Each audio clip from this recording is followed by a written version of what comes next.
Ogled začnemo v pritličju, kjer se najprej ustavimo v studiu 1. To je sicer največji studio v Sloveniji. Tu se snemajo oddaje, kot so Vse je mogoče, Kviz vem, Male sive celice, Ribič Pepe. Med našim ogledom so ravno pripravljali sceno za oddajo Križ-kraž.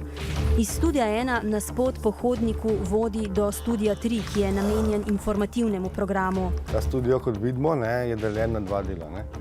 En del je statičen, drugi del je virtualna scena, kjer se snema vreme in pa športni pregled. Ta del studia v bistvu 24 ur na dan je isto postavljen. Vsake toliko časa se ga pač spremeni, ker so nove smernice glede informativnih programov. Tehnologija gre naprej, tako da hočemo tudi to nekako, vklopiti v sama poročila po TV Dnevnik.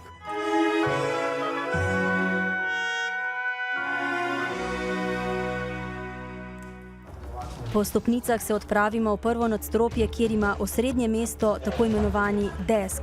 To je srce informativnega programa, tu se izbirajo informativne vsebine, tu se odloča, v katero dnevno informativno oddajo bodo vključene. In zdaj gremo čez plan Dnevnika. Levo in desno po hodniku se vrstijo pisarne, kjer novinarji preverjajo informacije, kličejo sogovornike, pišejo prispevke. V prvem nadstropju so tudi sobe za montiranje prispevkov, kjer novinarji skupaj z montažerji prispevek sestavijo. Nato ga dobi režija, ki poskrbi za tehnično izvedbo. V režiji 3 skrbijo za dnevno informativne oddaje. Ko se začne Dnevnik ob 19. uri, pa naslednjih 45 minut je tukaj noter zelo stresno. Ni pauze, ni nič, takrat v bistvu pride do marsikaterih nesoglasij mi to kar povemo, ampak načeloma gledamo za gledalce doma, da je vse profesionalno narejeno, tako da oni tega ne opazijo.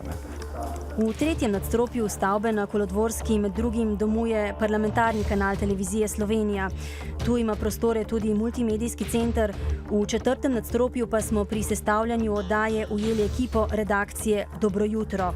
Čisto na vrhu pa je restavracija, kjer se sodelavci radia in televizije vsak dan lahko okrepčajo.